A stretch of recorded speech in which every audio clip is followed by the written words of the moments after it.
Coming up in this video, I've got hold of a bottle of Slingsby's new gooseberry gin. So we're going to be doing a little review about it, telling you where it comes from and then what it smells like and what it tastes like. So if you like the sound of that, then stay tuned.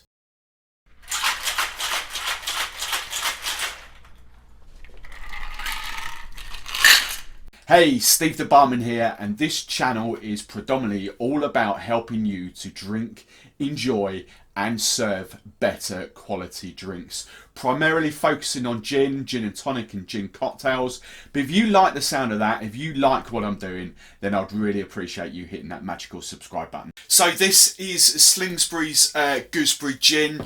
I found this right at the start of the year at one of the trade shows, Pub 19. The sort of famous one that they do is the rhubarb. That's out there in most supermarkets. They've got their own gin. I think they've got a vodka as well, but I think I'm right in saying this is their fourth product in their portfolio, and it's one that really excited me straight away because as a kid it sort of brought back childhood memories. My parents used to take me fruit picking, and gooseberries was one of those fruits that I used to love. I still love gooseberry jam and things like that now, so I was really excited to taste it, fell in love with it straight away. Took me a couple of months to actually get a hold of a bottle, but I've got it now, and so I'm going to tell you all about it. So Slingsby, as the brand, they started life in 2015. They're obviously they're based up in Yorkshire, just in Harrogate there. As I say, they launched their main sort of dry gin first off. And then they quickly got into, I think the rhubarb gin's been out there for a few years now. For the rhubarb, for me, it's kind of love or hate thing. There are other rhubarb gins on the market that I do prefer, simply because the rhubarb is kind of, it really does pack a punch. It's kind of not sweet, but kind of syrupy in texture. But you know, when you mix that with the tonic water, it kind of dials it down a bit, and that's what they've gone for with that gin. Where compared with, for me, my out and out favourite rhubarb gin is, well, I've got two now actually. The first one is Warner's, or used to be Warner Edwards, and the second one is Orkney. Absolutely stunning rhubarb gins. However, this one, this gooseberry gin, that kind of made me fall in love with Slingsby. There's kind of an interesting story behind Slingsby, but when they launched their main gin, what they did, they had 18 different, I think this is right, they had 18 different varieties or distillates of their main gin, and they sent that out to various different focus groups to get general opinion on which was their favourite. And after they'd done all the research and got all that data back in, that's when they decided to go with that main gin. Now it's that main gin that kind of forms the basis, as I believe, for the rhubarb, for the gooseberry gin. Now that main gin has got 24 botanicals in total.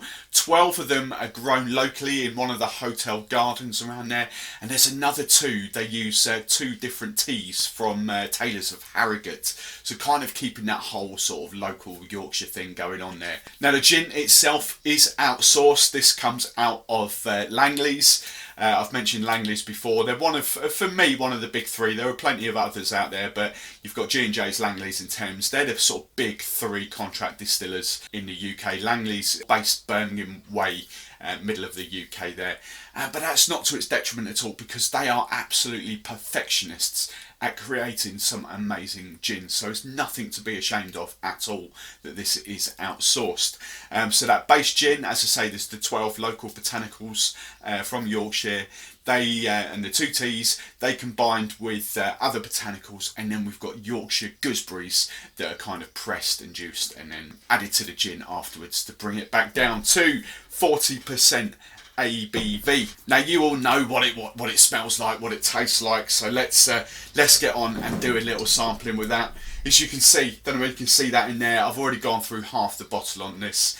This is quite an easy sell for what I'll tell you in a minute why, but just the nose straight away off there, the juniper actually comes through first, and then just sort of slightly afterwards you get a touch of gooseberry coming through right at the end of the nose. Let's see if it's any different in the glass. So just pour a little bit in there, give it a little swirl around. So the sort of gooseberryness kind of opens up a little bit in the glass. And a bit of citrus comes out there as well. Now I'm just going to taste it. I'm just going to put a little bit of ice in the glass. I like trying my gins with ice. Just tiny little bit dilution, tiny, and chills it down slightly.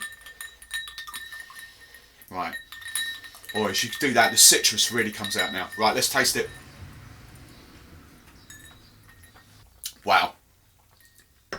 See, that's why I fell in love with it straight away. The first note, as soon as it hits your mouth, you get this, you get the burst of juniper and a bit of citrus in there. But after a few seconds, that really gooseberry, it's like you crunch down on a gooseberry and the juice that just sort of explodes out. That's the kind of experience you'll get in the middle of this. Is definitely gooseberry, fruitiness, the tartness, absolutely lovely. If that was slightly more chilled down for me, that would be, I would drink that neat. It is that lovely.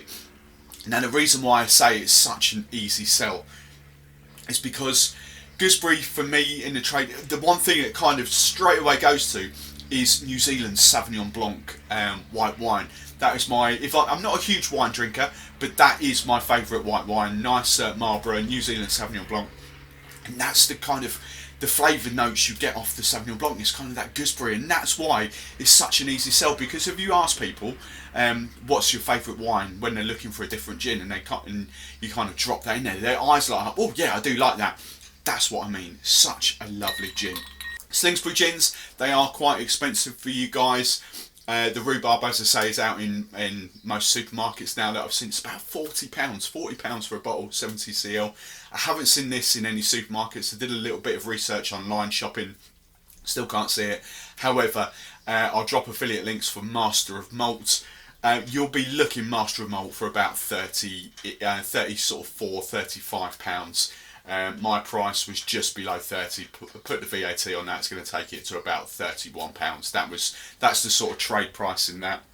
As I say, you guys at home, probably a bit more, about 34, 35, but it is well worth it. This is definitely a gin that you need to add to your collection. So that's been the review. That's what it tastes like.